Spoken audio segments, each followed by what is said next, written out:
استخارہ کی تعریف۔ استخارہ خیر سے بنا ہے۔ اس کے معنی ہیں اللہ تعالیٰ سے خیر طلب کرنا۔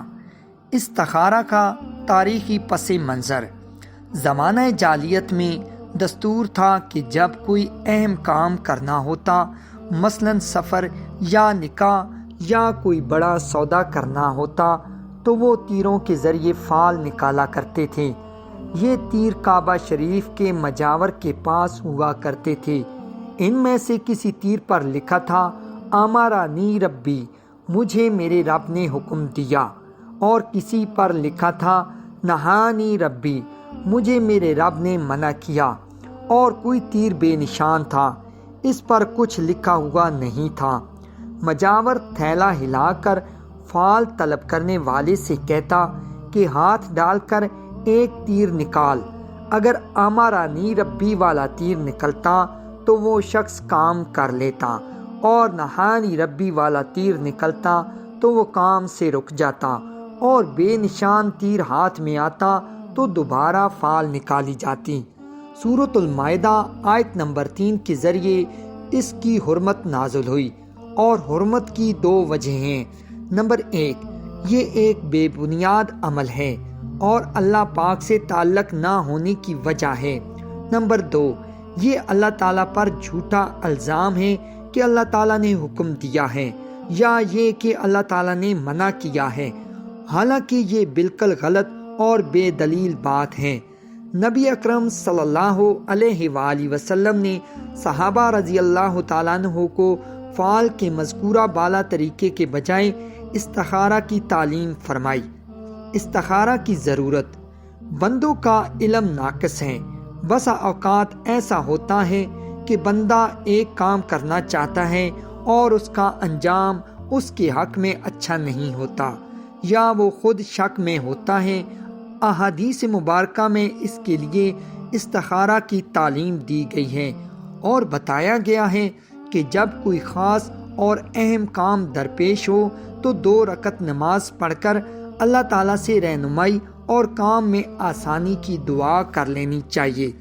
استخارہ کی اہمیت: استخارہ کی اہمیت مختلف احادیث میں وارد ہوئی ہے۔ اختصار کے لیے ان میں سے 3 احادیث درج ذیل ہیں۔ نمبر 1، حضرت جابر رضی اللہ تعالیٰ عنہ فرماتے ہیں کہ رسول اللہ صلی اللہ علیہ وآلہ وسلم ہم کو تمام معاملات میں استخارہ اسی اہتمام سے سکھلاتے تھے جیسے قرآن کریم کی صورت سکھلاتے تھے۔ نمبر 2، حضرت سعد رضی اللہ تعالیٰ عنہ فرماتے ہیں کہ رسول اللہ صلی اللہ علیہ وآلہ وسلم نے ارشاد فرمایا، ابن آدم انسان کی نیک بختی یہ ہے کہ اللہ تعالیٰ نے اس کے مقدر میں جو کچھ لکھ دیا ہے وہ اس پر راضی رہے، اور ابن آدم کی بدبختی یہ ہے کہ وہ اللہ تعالیٰ سے خیر اور بھلائی کو مانگنا چھوڑ دے۔ نیز ابن آدم کی بدبختی یہ ہے کہ جو کچھ اس کے مقدر میں لکھ دیا ہے وہ اس سے ناخوش اور ناراض ہو۔ نمبر 3، حضرت انس رضی اللہ تعالیٰ عنہ فرماتے ہیں کہ رسول اللہ صلی اللہ علیہ وآلہ وسلم نے فرمایا کہ استخارہ کرنے والا کبھی ناکام نہیں ہوتا، اور مشورہ کرنے والا کبھی پشیمان نہیں ہوتا۔ استخارہ کی حکمت اور فائدہ: استخارہ میں حکمت یہ ہے کہ جب بندہ رب علیم سے رہنمائی کی التجا کرتا ہے، اپنے معاملات کو اپنے مولا کے حوالے کرتا ہے، اور اس کی مرضی معلوم کرنے کے لیے پوری طرح متوجہ ہوتا ہے، تو اللہ تعالیٰ اپنے بندے کی رہنمائی اور مدد فرماتے ہیں۔ اللہ تعالیٰ کی طرف سے رحمت کا دروازہ کھلتا ہے، اور بندے کے لیے خیر کی راہ ہموار کی جاتی ہے۔ پس استخارہ محض اتفاق نہیں ہے، بلکہ اس کی ایک مضبوط بنیاد ہے۔ نیز استخارہ کا ایک بڑا فائدہ یہ ہے کہ انسان فرشتہ کی صفت کو اختیار کرتا ہے، کیونکہ استخارہ کرنے والا اپنی ذاتی رائے سے نکل جاتا ہے اور اپنی مرضی کو خدا کی مرضی کے تابع کر دیتا ہے۔ استخارہ کا حکم: جائز کاموں میں استخارہ کرنا مسنون ہے۔ احادیث مبارکہ میں اس کی بہت ترغیب آئی ہے۔ استخارہ کن معاملات میں کیا جاتا ہے؟ استخارہ صرف اسی معاملہ میں کیا جاتا ہے جس میں نفع و نقصان دونوں کا احتمال ہو۔ باقی جو کام عادتاً یا شرعاً یقینی طور پر نفع مند یا یقینی طور پر مضر ہو، یا فرض، واجب یا حرام ہو، تو اس میں استخارہ نہیں ہوتا۔ جیسے کوئی شخص نماز پڑھنے کے لیے استخارہ کرنے لگے یا کوئی ناجائز کام کرنے کے لیے استخارہ شروع کر دے۔ استخارہ کون کرے؟ آج کل عموماً یہ دیکھا جاتا ہے کہ کسی بھی درپیش معاملہ میں استخارہ خود کرنے کے بجائے کسی پیر یا عامل وغیرہ سے کروایا جاتا ہے۔ بعض لوگ اپنے کو گنہگار خیال کرتے ہوئے استخارہ کا اہل نہیں سمجھتے اور کسی عالم یا بزرگ سے ہی استخارہ کرانے کو لازم اور ضروری سمجھتے ہیں۔ اس سلسلے میں یہ بات سمجھ لینی چاہیے کہ استخارہ کے لیے شریعت نے کوئی ایسی شرط نہیں لگائی کہ استخارہ کوئی گنہگار انسان نہ کرے، کوئی ولی اللہ ہی کرے۔ نیز احادیث مبارکہ میں بھی صاحب معاملہ کو بذات خود استخارہ کرنے کا حکم فرمایا گیا ہے۔ استخارہ کی دعا میں تمام صحیفے صاحب معاملہ کے لیے ہیں، گویا وہ خود خیر کا طالب ہے۔ لہذا مسنون اور بہتر طریقہ یہی ہے کہ آدمی خود استخارہ کرے، اس میں سنت پر عمل کا ثواب ملے گا۔ البتہ کسی دیندار صالحہ شخص سے استخارہ کروانا ناجائز اور گناہ بھی نہیں۔ استخارہ کا مسنون طریقہ۔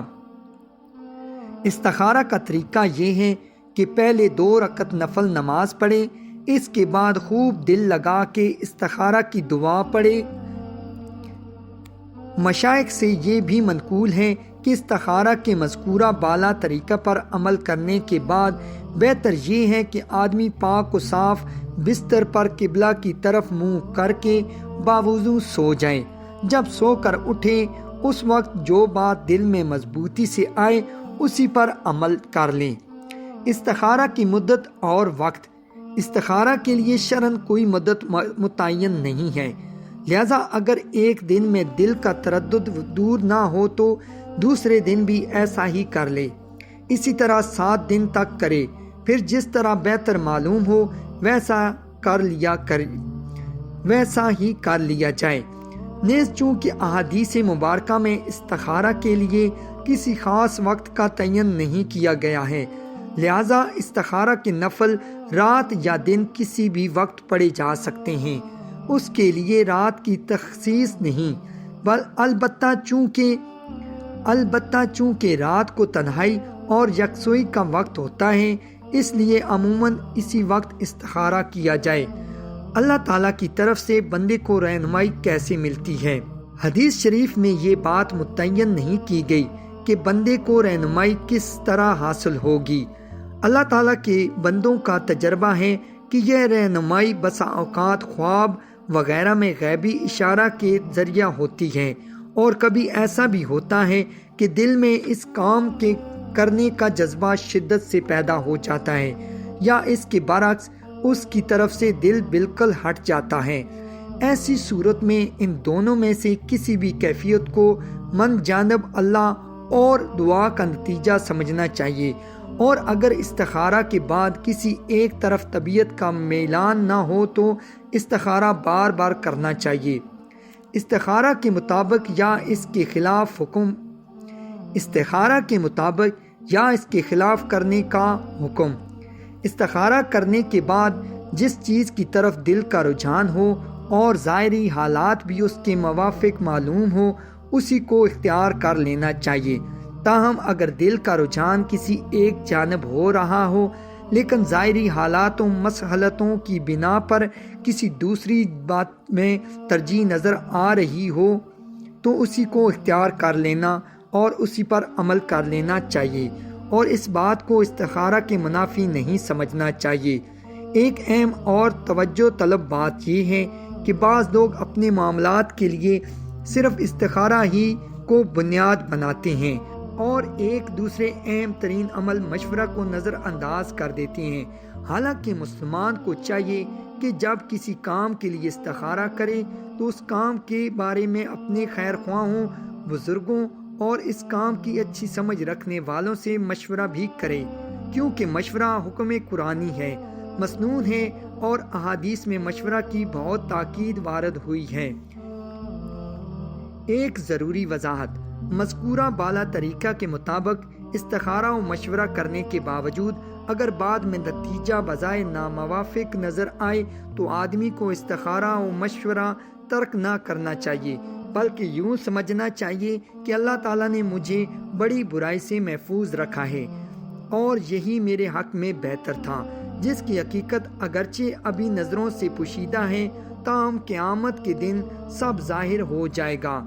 عالم الغیب جل شانہ کی حکمت بالغہ تک ہماری رسائی نہیں۔ مختصر استخارہ: اگر کسی کام میں جلدی ہو اور اتنا وقت نہ ہو کہ 7 یوم میں استخارہ کیا جائے تو ایک ہی دن میں 7 مختلف اوقات میں بھی استخارہ کے نوافل ادا کر کے استخارہ کیا جا سکتا ہے، اور اگر کسی کام میں اتنی بھی فراغت نہ ہو اور جلدی فیصلہ کرنا ہو تو پھر مندرجہ ذیل دعاؤں کو کثرت سے پڑھنا چاہیے۔ اللہم خیر لی واختر لی، یا اللہ میرے لیے آپ صحیح راستہ پسند کر دیجئے اور میرے لیے آپ ہی انتخاب فرما دیجئے۔ اللہم اہدنی وسددنی، یا اللہ مجھے ہدایت دیجئے اور سیدھے راستے پر کر دیجئے۔ اللہم الہمنی رشدی، یا اللہ میرے دل میں وہ بات ڈالیے جس میں میرے لیے بہتری ہو۔ ناظرین، اگر آپ کو ہماری ویڈیو پسند آئی تو لائک کے ساتھ ساتھ شیئر بھی ضرور کیجیے گا، اور اگر آپ ہمارے چینل حب اسلام میں نئے ہیں اور آپ نے ابھی تک ہمارے چینل کو سبسکرائب نہیں کیا تو جلدی سے ہمارے چینل کو سبسکرائب کر دیں اور ساتھ ہی لگے گھنٹی کے بٹن کو بھی دبا دیں تاکہ ہماری آنے والی ہر نئی ویڈیو کا نوٹیفیکیشن آپ کو بر وقت مل سکے۔ جزاک اللہ خیرہ۔